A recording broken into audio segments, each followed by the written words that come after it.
Doctor बीना चतुर्वेदी की आवाज़ में उनके कहानी संग्रह मुक्ति से अनमोल उपहार कहानी सुनिए। इस कहानी में लक्ष्मी के पति ने अपने बेटे के जन्मोत्सव के अवसर पर पत्नी से उपहार मांगने के लिए कहा था। तब पत्नी ने जो उपहार मांगा था वह उसके लिए बहुत अनमोल था। आप लोग ध्यान से कहानी सुनिए और जानिए कि वह अनमोल उपहार क्या था। अनमोल उपहार। बात आगरा जिले के एक छोटे से गांव की है।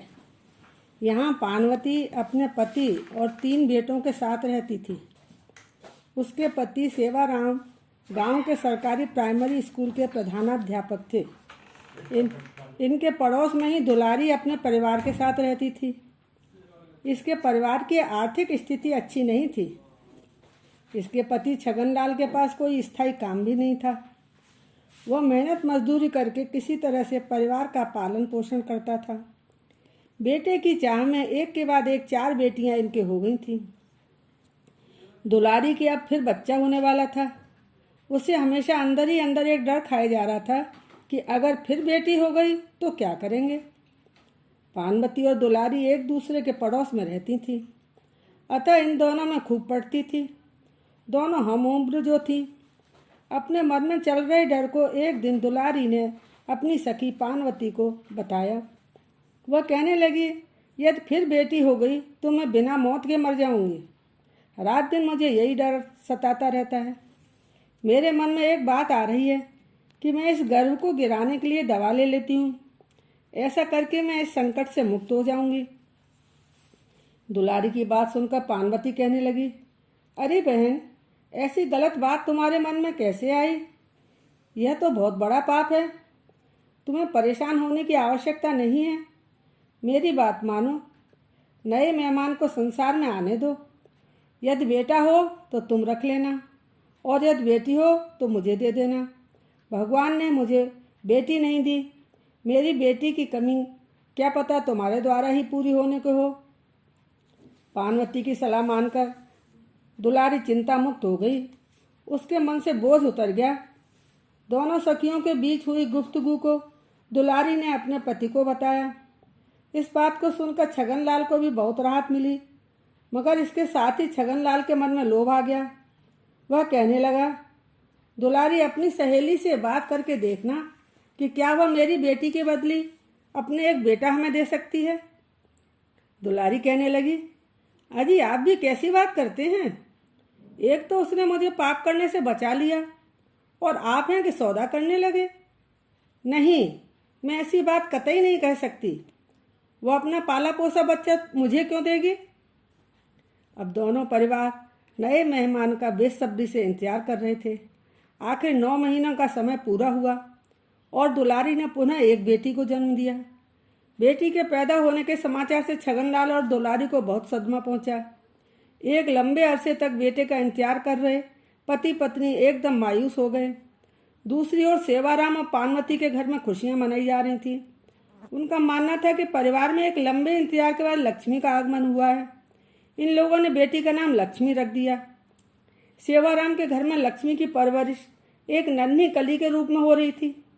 परिवार के सभी लोगों का उसे खूब प्यार दुलार मिल रहा था। तीनों भाइयों की इकलौती बहन हाथों हाथ रहती थी। अब लक्ष्मी थोड़ी बड़ी हो गई थी। उसका ठुमक ठुमक कर चलना सभी को बड़ा आनंद देता था। तोतली बोली में आधे अधूरे शब्द बोल बोलकर सबका मन मोह लेती थी।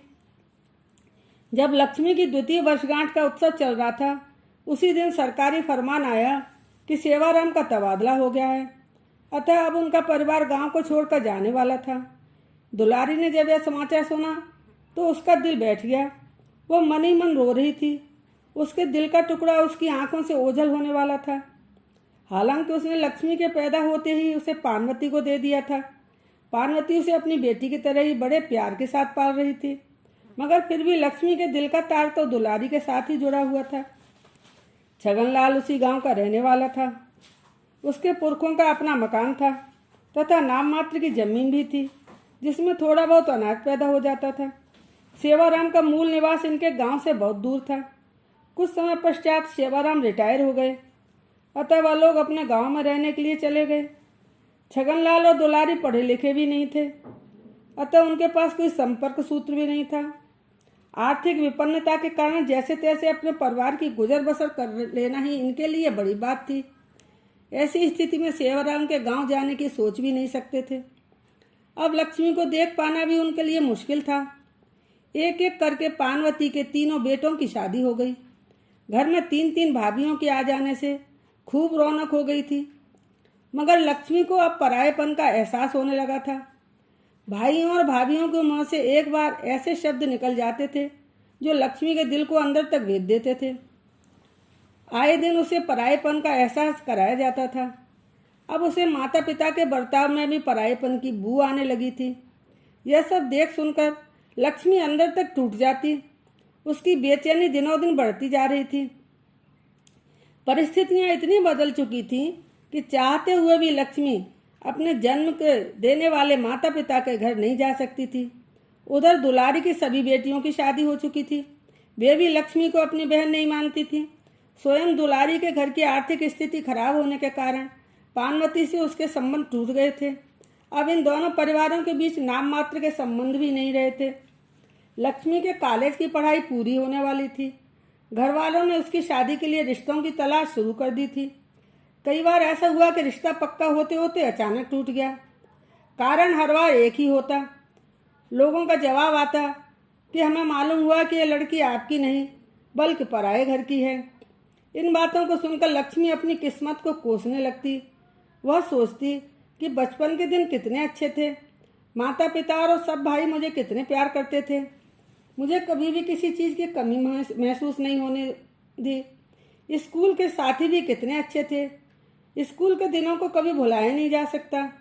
सब मिलकर खेलते कूदते पढ़ते और अपने मन की परेशानियों को एक दूसरे के साथ शेयर करके दूर कर लेते थे। कॉलेज में आने के बाद सब बदल गया। ऐसा लगता है बड़ा होना ही सब मुसीबतों का कारण है। भाई अपनी पत्नी और बच्चों के साथ व्यस्त रहते हैं।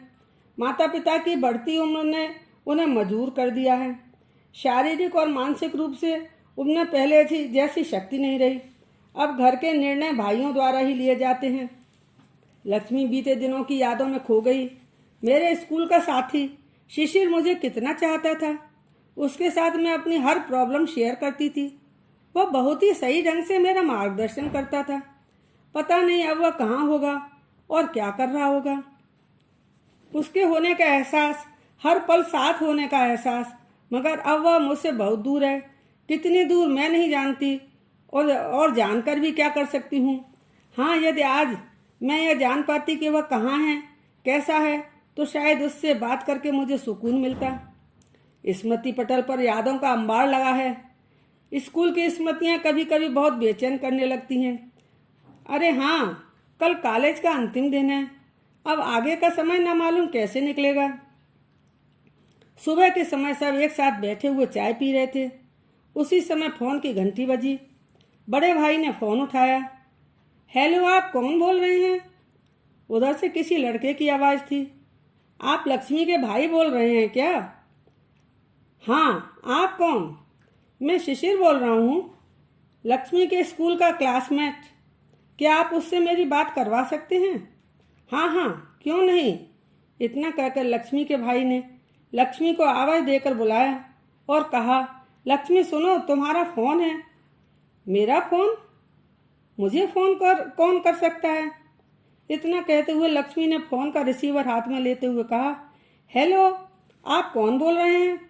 उधर से खिलखिलाते हुए आवाज़ आई, लक्ष्मी, मैं शिशिर बोल रहा हूँ।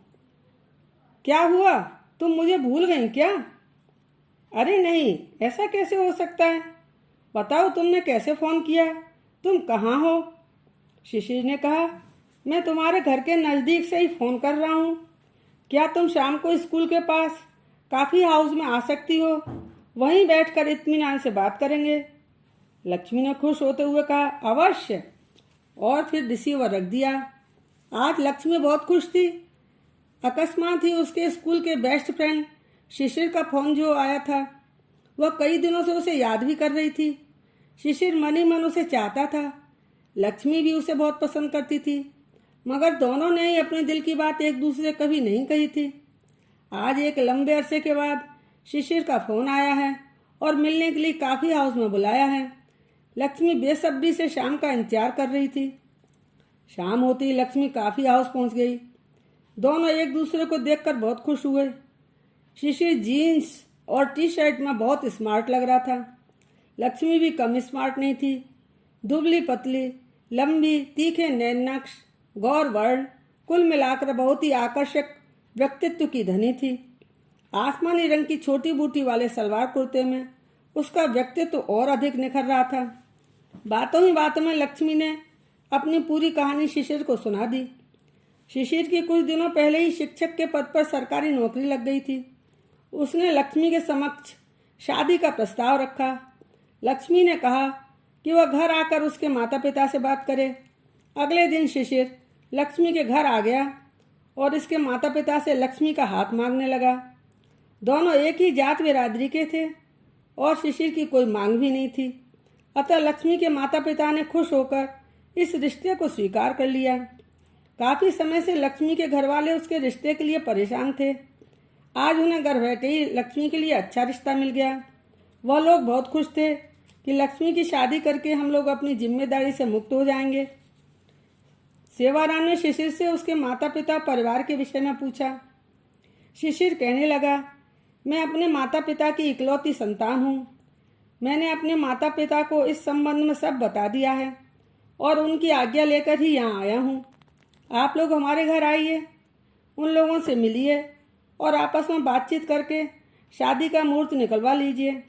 हमारे घर में भगवान का दिया सब कुछ है। आप लोगों से हमारी कोई मांग नहीं है। बस लक्ष्मी का साथ मुझे मिल जाए और कुछ नहीं चाहिए। शिशिर और लक्ष्मी के माता पिता एक दूसरे से मिले। शादी का मुहूर्त निकलवाया गया और धूमधाम से दोनों की शादी संपन्न हो गई। रीति रिवाज के अनुसार लक्ष्मी का स्वागत बड़े ही उत्साहपूर्ण ढंग से किया गया। लक्ष्मी ससुराल में बहुत खुश थी। उसके सास ससुर उससे बेटी के समान प्यार करते थे। उनका कहना था, हमारे बेटी नहीं थी, अब भगवान ने लक्ष्मी के रूप में हमें बेटी और बहू दोनों दी हैं। लक्ष्मी अपने सास ससुर की सेवा में कोई कसर नहीं छोड़ती थी। उनका परिवार छोटा था मगर बहुत खुशहाल था। शादी के 1 साल बाद लक्ष्मी ने एक बेटे को जन्म दिया। घर में सब बहुत खुश थे। शिशिर ने लक्ष्मी से कहा, आज तक तुमने मुझसे कुछ नहीं मांगा, मगर अब तुम मुझसे अपना मनचाहा उपहार मांग सकती हो। मेरी हार्दिक इच्छा है कि तुम मुझसे कुछ मांगो। लक्ष्मी कहने लगी, यदि आप कुछ देना ही चाहते हैं तो मेरे जन्मदाता से मुझे मिलवा दीजिए। शिशिर ने कहा, मैं वायदा करता हूँ कि शीघ्र ही तुम्हारी इच्छा पूरी करूँगा। इंतजार का फल मीठा होगा। लक्ष्मी और शिशिर के बेटे का नामकरण संस्कार होने वाला था। शिशिर ने लक्ष्मी को जन्म देने वाले माता पिता से संपर्क किया और उन्हें अपने साथ ले आया। लक्ष्मी तो उन्हें पहचानती भी नहीं थी और न वह लोग लक्ष्मी को पहचानते थे। शिशिर ने लक्ष्मी को आवाज़ लगाकर बुलाया और मुस्कुराते हुए कहने लगा, मैडम, आपका अनमोल उपहार आपके समक्ष है। लक्ष्मी बहुत चक्की होकर अपने जन्मदाता को एकटक देखती रही और फिर आंखों में खुशी के आंसू भरकर उनके गले में बाहें डालकर उनसे लिपट गई। आज वह इतनी खुश थी कि उसे शब्दों में व्यक्त नहीं किया जा सकता। उसके जन्मदाता भी अपनी त्यागी हुई बेटी को देखकर बहुत खुश हुए। उनकी आंखों से अविरल अश्रुधारा प्रवाहित हो रही थी।